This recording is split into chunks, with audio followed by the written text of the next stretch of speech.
Olá, meus amigos, um dia de muita paz para todos nós. Hoje, exatamente 26 de setembro de 2025, e estamos nós reunidos para estudarmos a obra Entre a terra e o céu. E olha, é tão distante porque são tantos personagens que eu digo para as minhas amigas, para meus amigos, gente, eu não dou conta. É muita gente e muitas encarnações juntas. Então é entre a terra e o céu mesmo, né? Vamos pedir para o nosso irmão Augusto fazer a nossa prece de gratidão e depois nossa irmã Arami irá fazer a recapitulação do nosso último estudo. Amado Mestre Jesus, como é bom estarmos reunidos em Teu nome, buscando esse estudo que nos instrui, que nos orienta e nos fortalece para que possamos continuar nessa caminhada para Ti.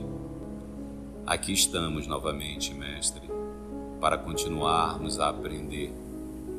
E Te rogamos que Tu possa nos intuir a todos aqui presentes, para que assim, Mestre, possamos internalizar esses ensinamentos que obteremos.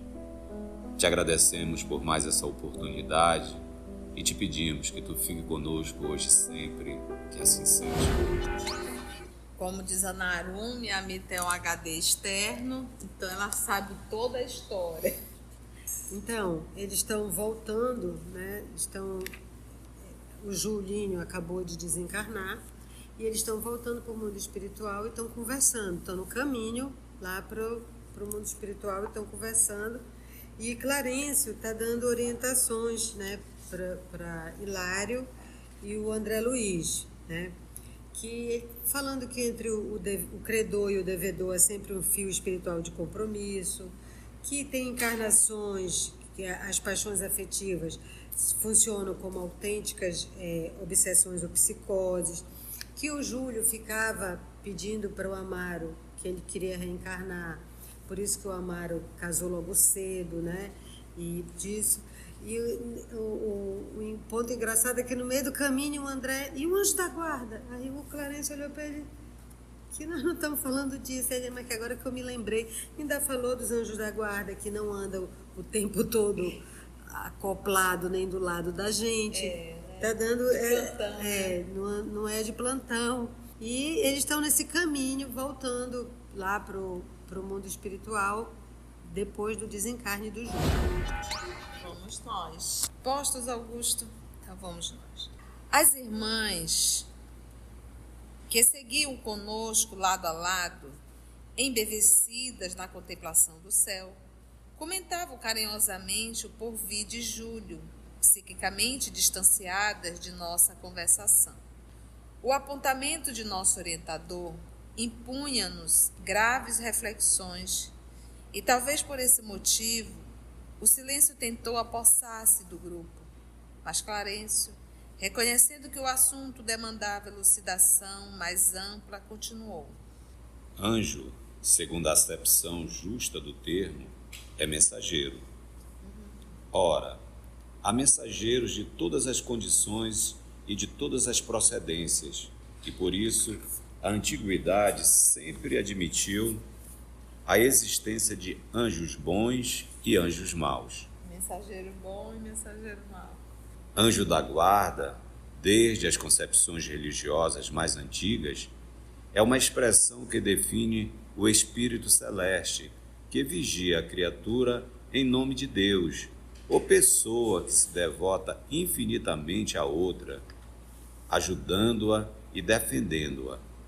Em qualquer região, convivem conosco os espíritos familiares de nossa vida e de nossa luta. Dos seres mais embrutecidos aos mais sublimados, temos a corrente de amor, cujos elos podemos simbolizar nas almas que se querem ou que se afinam umas com as outras, dentro da infinita gradação do progresso. Porque ele está falando aqui da lei de afinidades, né? É como se fosse assim: eu quero a presença de espíritos nobres ao meu lado constantemente, mas eu não me esforço para isso, eu não sou nobre. Então, logo, eu não tenho afinidade com eles. E por que a gente diz assim? E quando a gente diz ficar ao lado, não é, aí volta novamente, não é ele estar colado a mim, é estarmos juntos psiquicamente, nos comunicando. Só que se eu não tenho uma afinidade, ou seja, se eu não me esforço, eu não tenho como captar o pensamento deles. Eu não tenho como me comunicar com ele. Porque o que a gente tem que entender não é o espaço físico, a presença, que não é mais uma presença física, uma presença ao lado, não é isso. O que a gente tem que entender é que estar junto é um processo de comunicação psíquica. E o que nos importa é essa comunicação psíquica. Então, se eu não aumento, se eu não mudo, se eu não desenvolvo minha condição moral, eu não tenho como estar psiquicamente ligado com esses espíritos. Isso quer dizer o quê? Uma vez a gente moralizado, a gente não vai mais receber uma coisa é sintonia, outra coisa é influência. Então, se a gente pegar o nosso Chico Xavier, era um espírito nobre, mas ele recebia influência de espírito inferior? Recebia. Receber, todos nós podemos receber. Agora, se vamos ceder ou não, aí é que está a luta. E aí ele fala ali uma coisa assim que é de convivência, né? É. Convive com a gente quem gosta da gente mais. Os outros podem vir para influenciar, se não conseguir nada, vamos deixar essa chata aqui mas se encontrar, isso, olha, ela aceitou. Porque às vezes, o que esses corações fazem? Eles aguardam o tempo necessário para nos pegar no momento mais frágil, muitas vezes, entendeu? Eles estudam e sabem o que nos faz sair do eixo. Então, é uma luta árdua e constante. Então, lembra-se, uma coisa é influência, a outra coisa é sintonia, tá bom? A família espiritual é uma constelação de inteligências, cujos membros estão na terra e nos céus. Olha que lindo, gente. É uma constelação, é 1, 2? Não. Pensa a constelação de estrelas, né? É uma constelação, mas de quê? De inteligências. Cujos membros tanto estão na terra quanto estão no céu. Então, tanto estão encarnados como também estão desencarnados. Nessa permuta de inteligência, nessa permuta de pensamento, né? Aquele que já pode ver mais um pouco auxilia a visão daquele que ainda se encontra em luta por desvencilhar-se da própria cegueira. Todos nós, por mais baixo nos revelemos na escala da evolução, possuímos, não longe de nós, alguém que nos ama a impelir-nos para a elevação. Todos nós temos, né? Alguém nos chamando, vem, Conceição, não cai nesse buraco novamente, não faça isso, não é verdade? Isso podemos verificar nos círculos da matéria mais densa. Temos constantemente corações que nos devotam estima e se consagram ao nosso bem. De todas as afeições terrestres, salientemos, para exemplificar, a devoção das mães. Ah, que fofo. O espírito maternal é uma espécie de anjo ou mensageiro, embora muita vez circunscrito ao cárcere de férreo egoísmo. Porque às vezes a mãe quer só para si, né? Acha que é dono, né? Oh, meu Deus. Ou então ela só é boa por o filho dela. Só pro filho dela, né? Na custódia dos filhos. No cuidado dos filhos, né? Além das mães, cujo amor padece muitas deficiências, quando confrontado com os princípios essenciais da fraternidade e da justiça, temos afetos e simpatia dos mais envolventes, capazes dos mais altos sacrifícios por nós, não obstante condicionados a objetivos por vezes egoísticos. E é tão lindo isso, porque a gente já lembra de libertação, né? Quem foi que tocou o coração de Gregório? Matilde, né? Um coração que muito ama, como diz.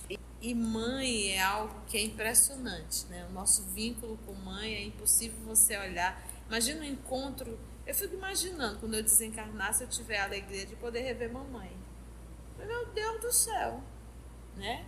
É algo muito forte, e elas por nós. Às vezes no filho não é, mas a mãe por um filho, Deus o livre. É uma devoção que a mãe tem pelos filhos, né? É uma devoção. Não podemos olvidar, não podemos esquecer, porém, que o admirável altruísmo de amanhã começa na afetividade estreita de hoje, como a árvore parte do embrião. É lindo isso. O amor já começa amando ou ele precisa da semente, né, para poder crescer, né? Todas as criaturas, individualmente, contam com louváveis devotamentos de entidades afins que se lhes afeiçoam. Todos, né? O mais perverso possível que possa existir na Terra, ele tem alguém que o ama, né? A orfandade real não existe. Ninguém está só, né, Augusto? Ninguém está órfão. Mamãe, papai está no céu olhando por nós, sempre, né? E outros amigos queridos. Em nome do amor, todas as almas recebem assistência onde quer que se encontrem. Irmãos mais velhos ajudam os mais novos. Mestres inspiram discípulos. Gente, que lindo isso, né? Ninguém está só. Ou é uma mãe, ou é um pai, ou um espírito, um amigo que intercede por nós, ou esses irmãos mais velhos que nos ajudam. Ninguém está só. Pais socorrem os filhos. Amigos ligam-se a amigos. Companheiros auxiliam companheiros. Isso ocorre em todos os planos da natureza e, fatalmente, na terra, entre os que ainda vivem na carne e os que já atravessaram o escuro passadiço da morte.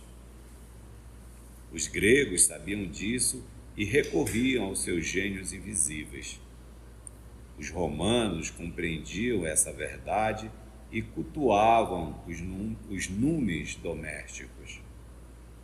O gênio guardião será sempre um espírito benfazejo para o protegido, mas é imperioso anotar que os laços afetivos em torno de nós ainda se encontram em marcha ascendente para mais altos níveis da vida. Olha só que ele fala, os gregos o quê? Sabiam. E recorriam aos seus gênios invisíveis, né? Os romanos compreendiam essa verdade e cultuavam o quê? Os deuses, né? Os deuses domésticos, estavam lá dentro, né? Eles tinham seus altares dentro da sua casa, né? O gênio guardião será sempre um espírito benfazejo para o protegido, mas é imperioso anotar que os laços afetivos em torno de nós ainda se encontram em marcha ascendente para mais alto nível da vida, né? Vamos lá. Com toda a veneração que lhes devemos, importa reconhecer nos espíritos familiares que nos protegem grandes e respeitáveis heróis do bem, mas ainda singularmente distanciados da angelitude eterna. Naturalmente, avançam em linhas enobrecidas, em planos elevados. Todavia, ainda sentem inclinações e paixões particulares no rumo da universalização dos sentimentos. Por esse motivo, com muita propriedade, nas diversas escolas religiosas, escutamos a intuição popular asseverando, abre aspas, nossos anjos da guarda não combinam entre si, fecha aspas. Ou ainda, abre aspas, façamos uma oração aos anjos da guarda, fecha aspas. Reconhecendo-se instintivamente que os gênios familiares de nossa intimidade ainda se encontram num campo de afinidades específicas e precisam, por vezes, de apelos à natureza superior para atenderem a esse ou aquele gênero de serviço. Às vezes eles não dão conta de atender, a gente tem que pedir reforço, né? A Odila é um exemplo disso. Ela estava lá e ia lá, Clarice me ajuda. É verdade. E ela ajudava lá na casa. Ela estava lá na casa, ela era o gênio Apelo, ela corria com Clarence. Ela corria lá com Clarice. Irmão, me ajuda. Irmão, não está nascendo, irmão. Está morrendo. Sempre intercedendo, né? A gente vai sempre estar pedindo para alguém interceder, né? Chegávamos ao lar da bênção e os esclarecimentos do instrutor represavam-se em nossa alma, por inesquecível preleção, compelindo-nos a grande silêncio. A fala dele, né? Inesquecível a fala, né?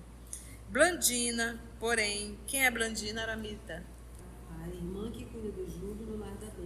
Eu me lembro, era a Blandina, era.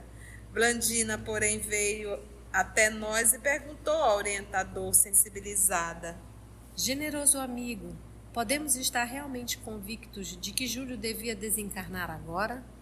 Perfeitamente. A lei funcionou exata. Não há lugar para qualquer dúvida. Gente, eu acho que o pai do Julinho vai dizer: olha, próximo filho, vamos mudar de nome? Né? Chega de Júlio, que eu não aguento mais essa dor, né? Tadinho, morreu o Júlio, aí nasce um outro menino, lá morre de novo. É uma dor, não é fácil, gente, a prova a dor dele, né? E aqueles jatos de pensamento escuro que partiram do enfermeiro, como que envenenando o nosso doentinho? E quem era o enfermeiro, vocês lembram? Mário Silva. Mário Silva, olha lá. Disse o ministro: Se não estivéssemos junto dele, teriam efetivamente abreviado a morte da criança e, ainda assim, a lei ter-se-ia cumprido. Entretanto, aqueles pensamentos escuros de Mário voltaram para ele mesmo. Emitiu-os com o evidente propósito de matar e, em razão disso, experimenta o remorso de um autêntico assassino. Olha aí, né? Aqueles pensamentos escuros de Mário voltaram para quem? Ele mesmo. Então, é dando que se recebe, como diz lá Francisco de Assis, né? Então, quando a gente deseja o mal para o outro, o mal, ele fica em nós, né? A vibração ruim fica em nós. A graciosa residência de Blandina, para onde nos encaminhávamos, estava agora à nossa vista. Clarencio afagou-a bondoso e concluiu: Permaneçamos convencidos, minha filha, de que, em qualquer lugar e em qualquer tempo, receberemos da vida de acordo com as nossas próprias obras. Legal, muito bom. E finalizamos mais um capítulo 33. Mita, Carla, Augusto, algum comentário? Mas nenhum comentário do 33? A gente comentou bem, né? Foi maravilhoso esse final, né? Sobre os nossos pensamentos, a nossa responsabilidade e que tudo que vamos receber é de acordo com aquilo que a gente mandar, né? Dando que se recebe, né? De acordo com as nossas obras. E que, de novo, né? Nunca estamos sozinhos, não estamos sozinhos. Tem sempre alguém com a gente. A orfandade real não existe, né? Ninguém está só. Então vamos lá, a Mita já pulou, dá para fazer o 34, pois vamos para o 34, em tarefa de socorro. Na noite do dia seguinte, fomos inesperadamente visitados por Odila, que nos pedia socorro. Lá vem ela de novo. Gente, a Odila virou ela é um super anjo. um super anjo. Olha, eu não dou conta de fazer, mas eu vou lá chamar alguém para fazer. Eu sei quem sabe. Eu sei quem sabe ajudar, né? Sei até onde ele mora. A preocupada amiga, e lembra que ela era obsessora, né? E se transformou num anjo espetacular, né? A preocupada amiga, agora ciente do drama escuro que se desenrolara no passado próximo para melhor entender as inquietudes do presente, compreendia as necessidades de Amaro e Júlio, os quais amava por esposo e filho do coração, e rogava assistência para Zumira, novamente acamada. Gente do céu, é o Julinho E ruim, como é a eles Zulmira. falaram, né?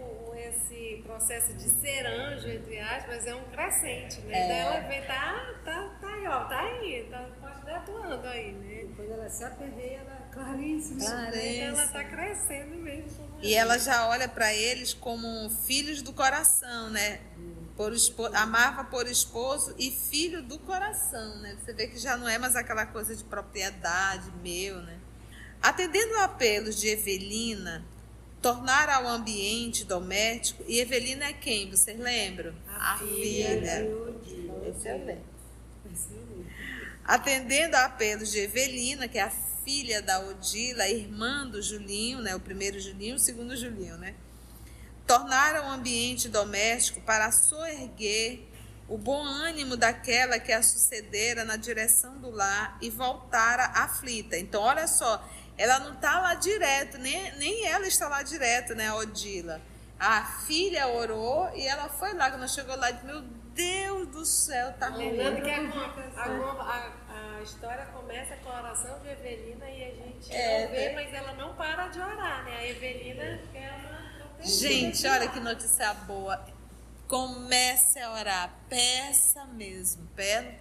Ninguém está sozinho. A oração e Senhor acorde, Senhor acorde. Mas com a oração, até quem está com o coração duro, fechado, vem para ajudar. Vem para ajudar, né? Quebra o amor, quebra qualquer iceberg, né? E quando não pode, vem outro no lugar. E quando não pode, pede ajuda. Ela se modificou graças a Clara, né? Clara que fez o trabalho, né? Foi convocada. A irmã Clara. Que a primeira oração dela, a Odila não tinha condições. É o Clarice que veio. E arranjou ajuda para a Odila. O livro começa com a oração refratária. É por isso que é refratária, né? Porque a Evelina pede para a mãe. E a mãe que era responsável. Nem devia ser refratária, você deve oração ricocheteada, pegando uma seta na outra e vai dando. Pode orar que dá certo. Ora que chega para alguém, né?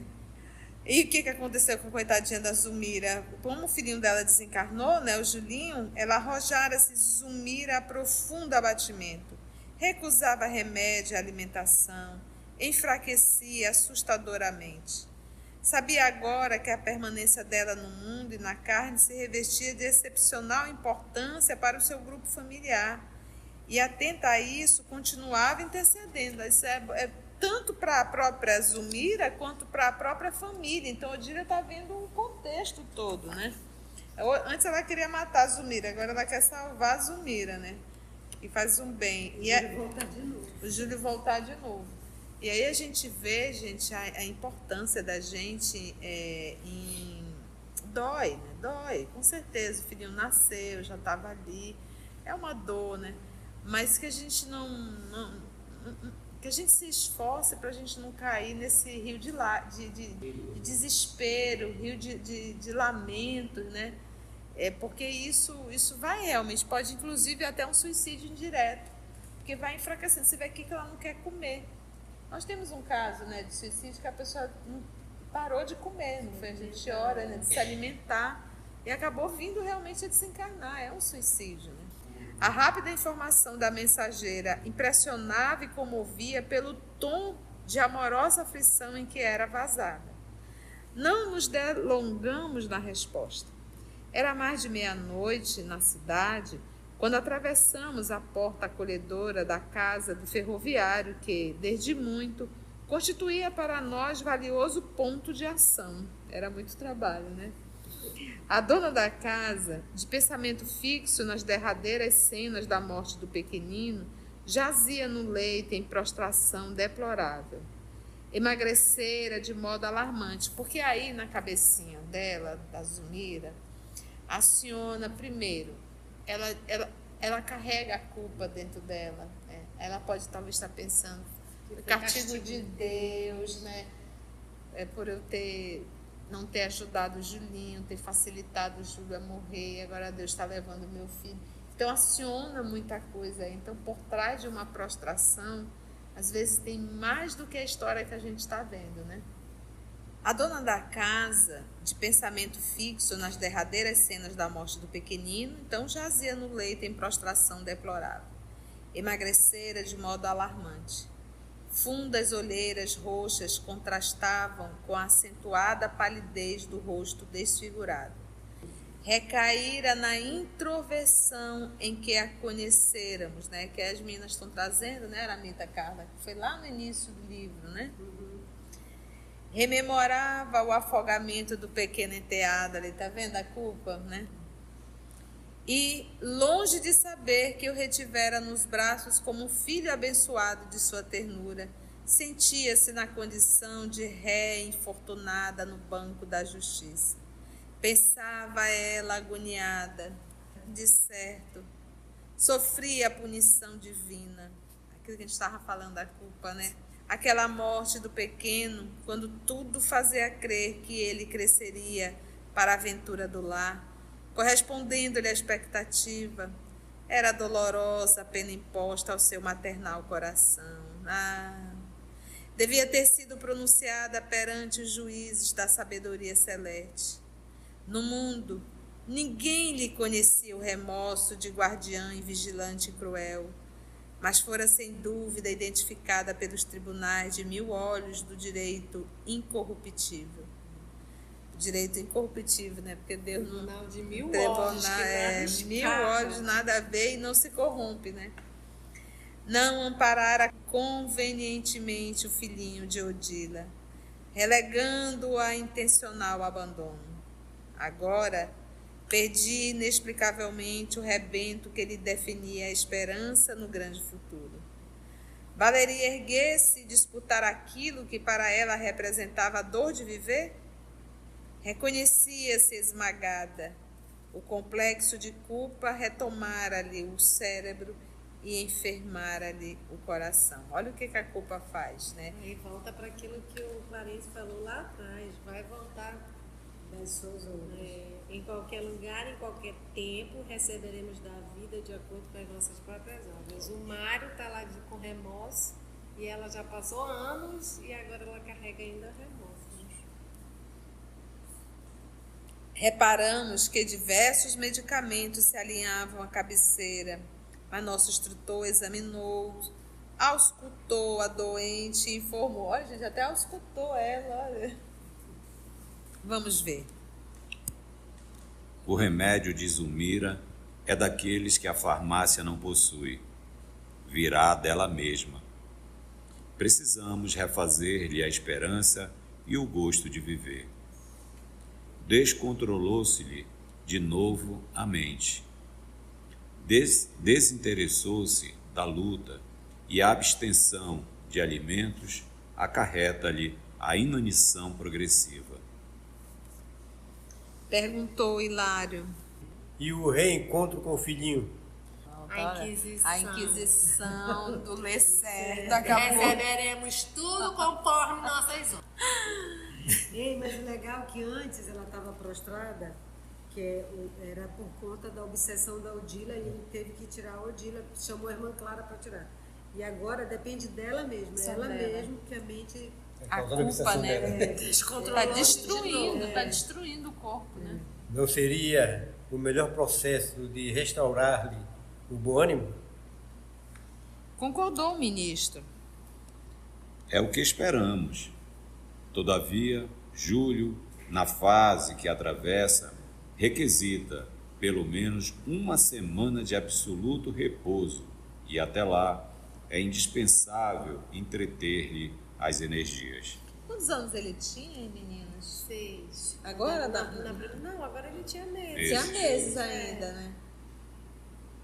E ela já... Ele era de cola. que ele crescia, lembra que ele fala? Que Júlio crescia, mas era um menino fraco.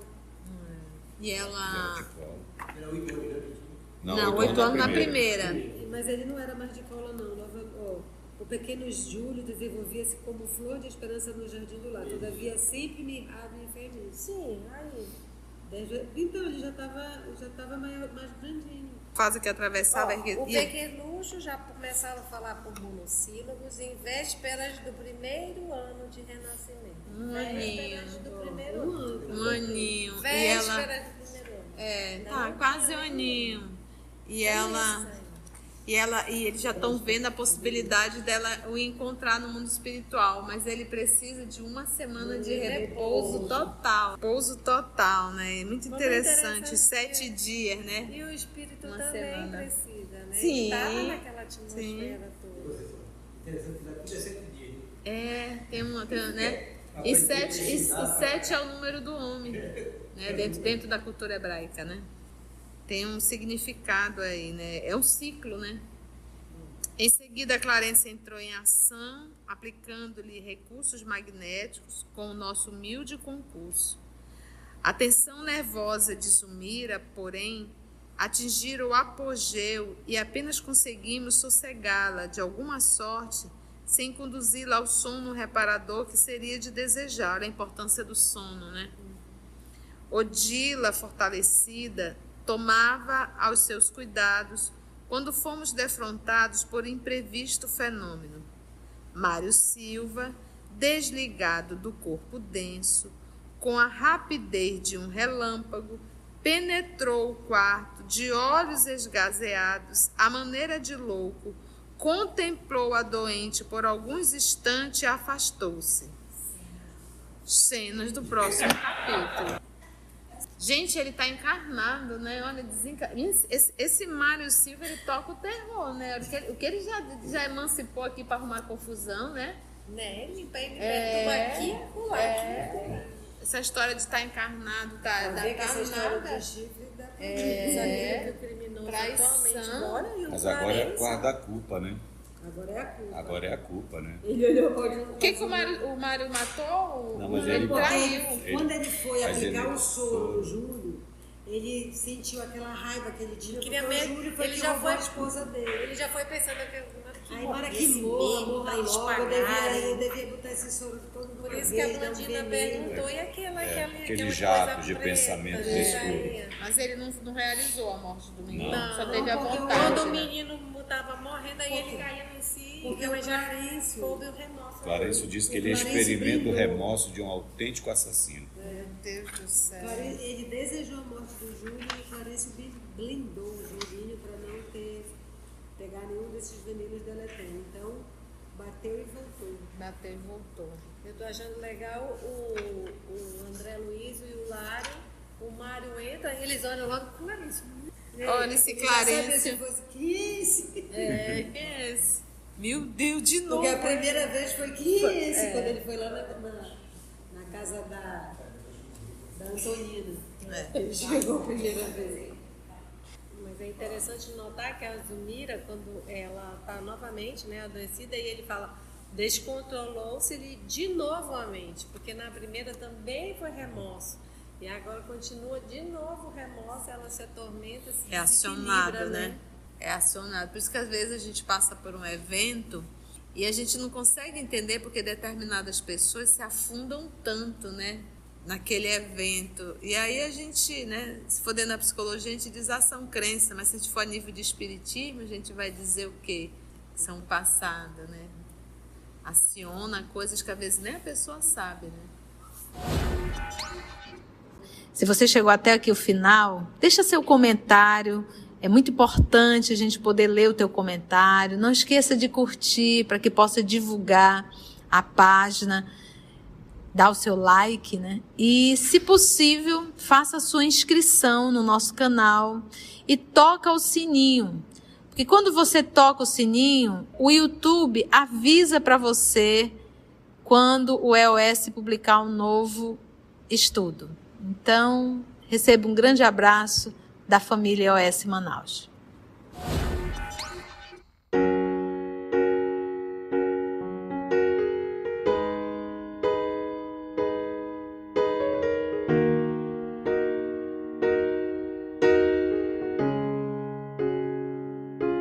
Antes de orarmos em agradecimento, vamos ouvir algumas considerações da tia que destacamos neste estudo para a reflexão dos ensinamentos.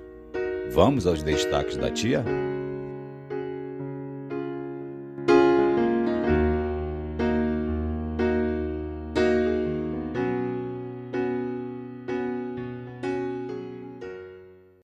Porque gente tem que entender é que estar junto é um processo de comunicação psíquica. E o que nos importa é essa comunicação psíquica. Então, se eu não aumento, se eu não mudo, se eu não desenvolvo minha condição moral, eu não tenho como estar psiquicamente ligado com esses espíritos. Isso quer dizer o quê? Uma vez a gente moralizado, a gente não vai mais receber uma coisa é sintonia, outra coisa é influência.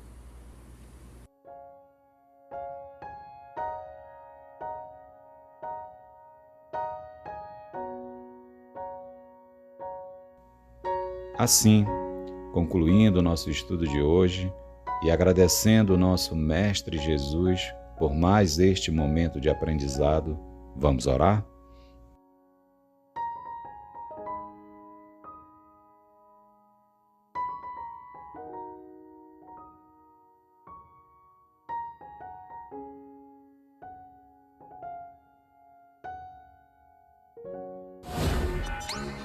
Vamos orar, gente? Pai nosso que estás nos céus, santificado seja o vosso nome. Venha a nós o vosso reino, seja feita a vossa vontade, assim na terra como no céu. O pão nosso de cada dia dá-nos hoje. Perdoa, Senhor, as nossas ofensas, assim como nós perdoamos a quem nos ofendeu. Não nos deixe cair em tentação, mas livrai-nos, Senhor, de todo mal, porque o Teu reino e a Tua glória para sempre. Nós Te agradecemos muito por essa casa que nos acolhe, por esses livros que nos consolam e pelos amigos espirituais que nos fortalecem dia a dia.